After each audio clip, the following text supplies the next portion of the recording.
Eji m obi ebele wee nụba nwaanyị ntụbala ime. Kịta echiche na-achọ ka o gbuo m.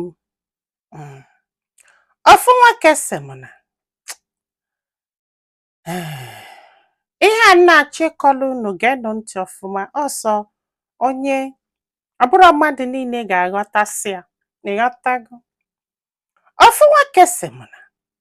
na o nwee those girl na-ahapụ family friend ya na ya na-abụ na-akwụ, mana ndị befe amarọ. N'ọsọsọ ndị be dọgal mana anyị na dọgal na-akwụ, mana fa ka kwutere aka. Na ya na-akwakọ ije obodo oyibo na-achịkọ akwụkwọ ya ka aje mee survey ọ bụ na ọdọ mmanya lụ ebe afọ ka ya nọrọ. So ịmago nunu ebe efe na-abụ na-akwụ ya na-asị ka ya sulunu ịmagolo selunwe ibongi oke ga-ejide ka ya wee jebe. Ya wee ligolo dosga ya na ya na-abụ wee sebe ibongi wee sesie ya wee jebe. Na o mesịrị 2-3 weeks dọgal kpọọ ya si ya na ya dị ime. Hai, ọsị m n'elu bụ oge ịnụ nwanyị na aka setụlchalịa na ife a bụ 1 year aka setụlchalịa anya aka na strọgụl ọ bụ ịghọtago ka amebe ọfụma na-agbasi mbọ ike n'elu bụ oge ịnụ nwanyị. Mana ịmagolu onye azụrụ ọfụma ka agwala ya na ya dị ime ọ bụ mmiri bie ka fiu na si ife gbalịa n'uche bụ ife nwere ike ime mmadụ ma ọ bụ na o wepụ nwa. Ya wee gwa dịga ọsị anya jebe ụlọ ọgwụ ka eje nene, ọsị na ya ma nje ya lụọ kedu ife a ga-agwafa ka ife a ga-agwafa na ife la ama nkwu ya. Ya na-ayọ anya jebe si dọgal jụụ mgbe ya ji wee randụ ọpụ wee jesịa wee bata. Ịghọta na dute etu o si ebe akwa ahụ na etu o si amaghali na ubu mmiri na-apụ ya nya wesị ya nya emezina ihe ọbụla because na mgbe ya na-ayọ anya jebe bụ mgbe ọ kapelụ mpe ka ama ma onwe ife a ga-eme ya wee jụ. So na klọk 2-3 weeks ịmagolu kwa mbọsị ọ na-ebi ya akwa n'isi ịmagolu ụdị ife ahụ ya wesị oke nye bezina ya ga-anị ya. Ya wee nata wee kpọlị ya wee jaa ụlọ ọgwụ bụla eziokwu na ọ dị ime. Mana mgbe ya lụrụ ka aje chekie ka emesialụ ihe anụnwa ka echekisi ya wee gbakọ mgbe ya ji wee ligolie ọ bụ 4 weeks mana scan na-egosi 5 weeks. Ya wee na-asị dọkịta idokwa sho kịta na nwa bụ nke kedu ife o ji wee gbazia 1 week ọ sị ya na mgbe ụfọdụ na ọ na-adị otu afọ. Ya wee kwalụ wee dulu mmadụ wee jebebe nna dọgal wee sị nna dọgal oke ya bịa ka ha kalịa na-ekosi wee dụ n'ife a bụ n'uche ime bụ ya lụọ ịmagolo ka ya dọọ mmanya ọmụsịzịa nwa ka ya wee malụ ma ya ga-anị ya ma ọ na ya ma nne ya. Mana bifo ihe niile eme na o webọsị ya kpọrịtala mami ya n'akụkụ wee na-asị mami ya na ya ga-anụkwanụ nwaanyị ihe dụka in 2 years time or a year time na nne nwatakịrị ya na ya na-abụ na-akwụ. Ya wee zukie picture dọgal mami ya wee sị ya nwa ma ọ bụ na ịchọ ịnụ nwaanyị ga-aba na be famili ọbụla ebiro tugeda adụrọ n'udo. Famili ọbụla papa na mama ebiro tugeda ebe fa na-ese okwu wee gbasaa nwa m eje n'ebe afọ jenụ nwaanyị maka na etu esi wee zụ ndị afọ na ịma mmasị ọntele gị na fabili afọ. Ịghọtago o wee maalị atụ ebe n'one o mesigoro n'ihe a niile bụ ihe a bụ n'uche wee na-akwado mgbe a ga-anụ nwaanyị ihe a wee mee. Ka a natazili wee gwa nwanne ya nwoke si ya na nnekwa ife menụ. Nwanne ya nwoke wee si ya isu olu ya si ya yes na ya suo. O wee si anya bịa ka eje mee ego dọgal. Ya wee si ya na ya chọrọ ime ego nọọ elu ka amalụ ka esi eme ọ bụrụ mmanya ka ada amụsịzịa nwa mgbe a ji wee do redio. Ọ bụ ịghọtago bụ in fact n'ihe anụnwa melụ ka onye ji ọgwụ wee jide maka na mgbe ihe niile eji wee mesie na amarọ na enwere ike inye account of ihe menụ. Ya na nwanne ya nwoke wee solu wee luo ka eje gwa papa dọgal maka na a na-ezu ya ezo. Eluzie ebe afa na-akara ụka nwanne ya nwoke sisi nyefa date ya nata date tiri aka n'azụ kwebie ịmagolu na abịa ịmagolu ndị mmadụ bido na-ajị ya ịbaka ka na-abatazi ụfọdụ ndị mmadụ agwara na-asịzi ya congratulations asị na ị ga-anụ nwaanyị. News ebidokwa efebekwa a na-ekwu na news na-efe a na-asịzi onye fụzi anya na-asị na-achọ ịnụ nwaanyị nke ịgbagolu ọsị m ike kwụla ọtọ gwa ya ka a na-ekwusi nye deti oge nwoke si ya bịa eme ga-agba nkwụ eme nna m ibie nye dowe isi ka ego etu anụnwa na ị nwere ike ikwu okwu mana ihe dị ya n'uche bụ gịnị ka a dọọ mmanya o ihe a niile a na-ekwu na ya na-anụ ya o but na enwere ike ibe anything na enwere ike imuvu ọ sị m na ya mara ma ya si na anxiety na ya mara ife a ga-akpọ ihe a na o melie ka onye ekele afịfịa n'anya a na-ekwe agosisikwa ihe ya ga-eme a na-ekwe enye ha list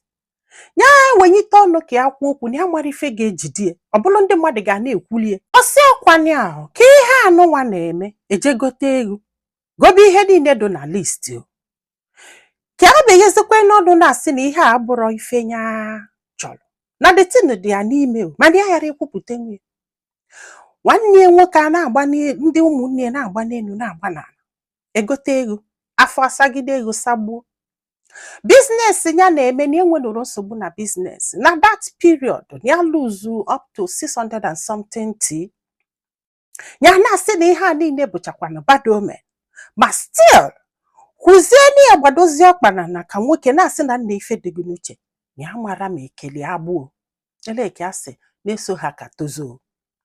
nọ ka egosigolo ihe niile kwasị akwa na-akwado nwanne ya nwoke niile ụmụnne ya na ndị frens ya anụnwa na-ajị asị aje nụọ nwaanyị aje eme nna aje eme ibie atọ ọnụzi asịzikwa anya na ihe a bụrọkwa ihe anyị na gị kpaloo na ha chekwa nọ ka ejekwa aka n'ụzọ ka ezi ihe ị na-emere ihe niile ọsị m nne na ihe ya na enwere oke na ihe a na-agwa m ihe a maybe 2 to 3 days ka eje mee ego ka ihe a na-eme o si m ike kwụrụ na ya mụrụ ife a ga-emezi nyesi etu dọbazi anọ isi ewee mere ihe niile mesie ya na-aba na enwere ike ịlala ụla ya na-adagharị ebegide ihe niile mesie wee duru dizgal wee nata ọsị m nne na dekalụ nọ be ha kịta na nyanwa na ya nọkwa Lagos na-akwado ife nya ịmagolo etu ya ga-esi wee je ọsị m from that day that girl kwali ya na dị ime na ya ka enwere moment of peace na ya ka alalụla ụla ka nwoke na ya ka ezuru ike anọgide obu mmiri apụ ọnya ka fiu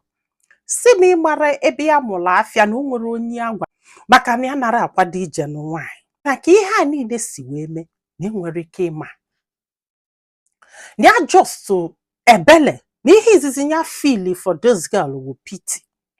and na ebele afọ ka aka nọ na alụ tata it's not like na ya nọ the girl enjoy about the girl ịghọtago wee nọgidezie wee fụta fault or something no na ihe a bụ just 3 months o ka ihe anụnwa mee mana 3 months a dụka 3 years na ndụ ya na ọ dụka gasị na ebuola ibu ka ya dọkwasị ya n'isi ya na ebuola na biye ya na-ebugeli ya ga-anwụ n'oge elugo ya mụrụ ife a ga-eme afọ ịghọtago na ihe a na-agwa anyị ha na this girl na family ya banyere ya abụrụ family ya kwesịrị ịnụ nwaanyị na kịta ka ihe a niile ya mama ihe nwere ife ọ na-alụ papa enwere ife ọ na-alụ ụmụnne nwere nke fa na-alụ na etunye si n'ọlụ kịta abụ achọ nnu akpọ ọnya achọ ogili akpọ ọnya achọ ose akpọ ọnya that is not the problem is that na ya dọrọ happy na sisi ya nụlụ those girl in fact na nligi ikpeazụ afọ ya ligo the girl na lụọ tata na ya dịbe happy ya na-achọ inwu n'echiche ya wesị ka amalife ndị mmadụ lụ so nwanne m kedu ife ilo n'ife a chọrọ ịma bụ n'ihe uche na-agwa ya gwa the girl na ya achọkwanụ kama na ya ga-enetegide anya ọmụọ nwa ọmụsịa nwa ka o jebela onwe ya ọ sị na ọ ga-ahapụli ya nwa fine ọ sịkwa na ọ ga-edu nwa na babe nna fa fine mana si tọpụ ya agba ụnya nọ na anya anwụọ n'oge elu ife abụrụ ife abagin fọ ya na afụti as the biggest mistake ya mere afọ ịghọtago chai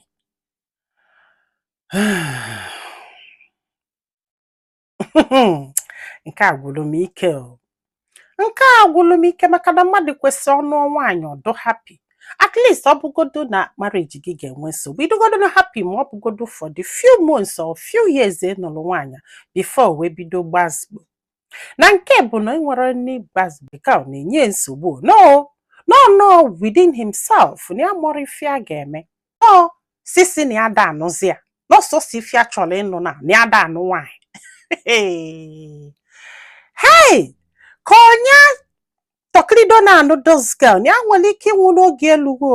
na ya esigo n'ike tarụ in fact na ya dị confused na nwa obere oge na the thing nwere ike ibido mebe nyebie nsogbu magolu tinyebelie nsogbu na ihe ya na-eme na ya ka na-eme ọfụma kịta mana ya continue like this ya mara ife ya ga-afụ in future kwa ịghọtago na future bụ ihe na-echekelisi ya chai ọdụrọkwanụ na isi ife dị na marriage ọ dụrụ isi ọsịmụ ịgbara nnọọ onye eji ọgwụ wee jide ike gwụrụ gwa anyị filo na comment section maka na ọ ga-enyelụ those guy aka ọ ga-enyelụ nwa okolobịa anụnwa aka iji ma ife ọ ga-eme ma nyekwazalụ m aka tụsa ozi a ka olu ndị ọzọ ntị ndị be anyị daalụnụ ka ọ dị n'ụbọchị ọzọ